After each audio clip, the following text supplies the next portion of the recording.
কুকুরের লেজ সবসময় টেরা থাকে। তিনি টেরা লোক। সে লাইনটি টেরা এঁকেছিল, ফটোটি টেরা উঠেছে। আমি জানি কি করে আঙ্গুল টেরা করতে হয়। তো এই যে কথাগুলি খুবই কমন। তো এই কথাগুলি কিভাবে তোমরা ইংরেজিতে বলবে, আজকের এই ক্লাসে তোমাদের সেটাই শেখাবো।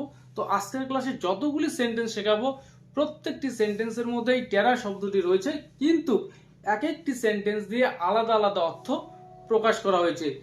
তো স্পোকেন ইংলিশ শিখতে হলে এই জাতীয় সেন্টেন্সগুলি অবশ্যই জানা দরকার। তো শুরুতে যে সেন্টেন্সটি লিখেছি, কুকুরের লেজ সবসময় টেরাই থাকে, বা অনেক সময় কথাটাকে আমরা এভাবে বলে থাকি, কুকুরের লেজ কখনো সোজা হয় না। তো কোন অর্থে আমরা কথাটা বলে থাকি? যে যার যেটা স্বভাব, সেই স্বভাবের কখনো পরিবর্তন ঘটে না। তো কুকুরের লেজ সবসময় টেরাই থাকে, এই সেন্টেন্সটাকে ইংরেজিতে আমরা কিভাবে বলবো? এ leopard can't change its spots. A leopard can't change its spots. অর্থাৎ তো a leopard can't change its spots এটি একটি ইডিয়ম। এর অর্থ যেটা দাঁড়ায় সেটা হচ্ছে যে পুরনো স্বভাব বা যার যেটা স্বভাব, সেই স্বভাবের কখনো পরিবর্তন ঘটে না। তো এই সেন্টেন্সটাকে আরো অন্য আরেকটি ইডিয়ম দিয়েও বলা যেতে পারে, যেরকম ওল্ড হ্যাবিটস ডাই হার্ড। অর্থাৎ পুরনো অভ্যাস বা যার যেটা অভ্যাস সেটা কখনো যায় না। তাহলে কুকুরের লেজ সবসময় টেরাই থাকে, এই সেন্টেন্সটাকে আমরা এই ইডিয়ম দুটি দিয়ে বলবো যে a leopard can't change its spots অথবা ওল্ড হ্যাবিটস ডাই হার্ড। তো পরের সেন্টেন্স, তিনি টেরা লোক, মানে সোজা সরল লোক না, টেরা লোক। তো তার সঙ্গে চলা খুব মুশকিল। তো এই সেন্সে আমরা যখন বলবো, তো এই সেন্টেন্সটাকে কিভাবে বলবো? তো he is a tricky guy.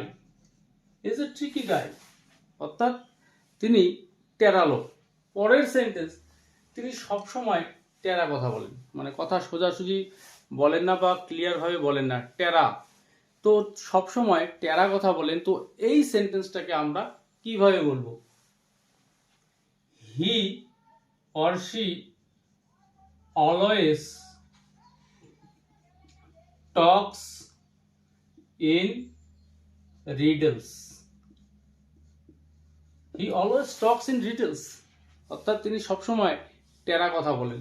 তো এখানে এই টক ইন রিডল, এটি একটি ইডিয়ম, যার অর্থ হচ্ছে যে এই টেরা কথা বলা বা সোজাসুজি কথা না বলা। পরের সেন্টেন্স, তার প্রশ্নগুলি ছিল খুব টেরা, মানে সোজা ছিল না। তো এই কথাটাকে আমরা কিভাবে বলবো? His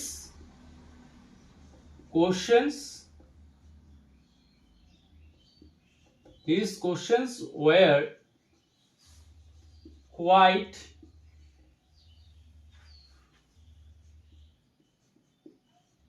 tricky.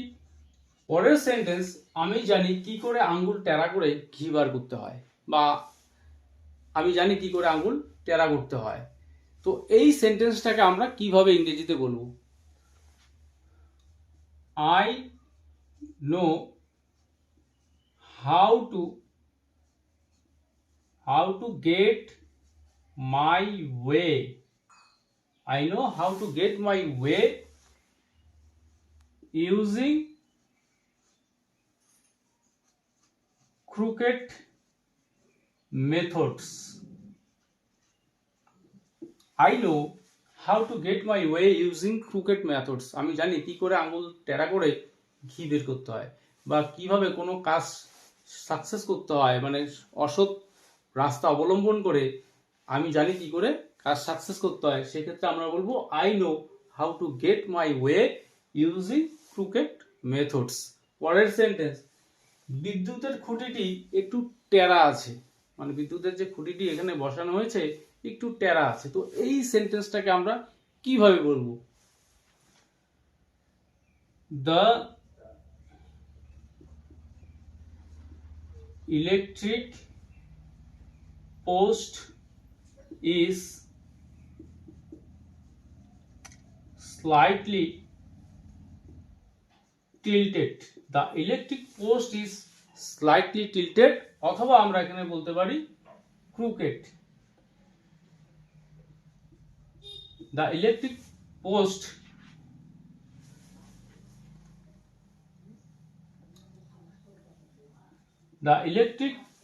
is slightly tilted অথবা slightly crooked. পরের সেন্টেন্স, সে একটি টেরা লাইন টেনেছিল। সে যে লাইনটি টেনেছিল বা এঁকেছিল সেটি টেরা ছিল। তো এই সেন্টেন্সটাকে আমরা কিভাবে বলবো? হি drew A crooked line. He drew a crooked line. সে একটি টেরা লাইন টেনেছিল বা বাঁকা লাইন টেনেছিল। পরের সেন্টেন্স, ফটোটা টেরা উঠেছে বা টেরা আছে। তো এই সেন্টেন্সটাকে আমরা কিভাবে বলবো? The photo is crooked. The photo is crooked. পরের সেন্টেন্স, তার চোখ টেরা, মানে স্বাভাবিক না, তার চোখ টেরা আছে। তো এই অর্থে যখন আমরা বলবো, সেন্টেন্সটাকে কিভাবে বলবো? হি or she is cross-eyed. He is অথবা she is cross-eyed, মানে তার চোখ টেরা। পরের সেন্টেন্স, তার চলন টেরা, মানে সোজা ভালোভাবে তিনি চলেন না, চলনটা টেরা, অর্থাৎ অসৎ উপায় অবলম্বন করেন বা ধূর্ত যেটা হয়ে থাকে সেরকম ধরনের লোক। তো তার চলন টেরা। তো এই অর্থে যখন আমরা সেন্টেন্সটাকে বলবো, হিজ অথবা her moves are cunning. His or her moves are cunning. তো এই কানিং শব্দটার অর্থ সাধারণত ধূর্ত বা চতুর অর্থে ব্যবহার করা হয়ে থাকে। তো হার মুভস আর কানিং অর্থাৎ তার চলনটা টেরা, অর্থাৎ ভালো নয়।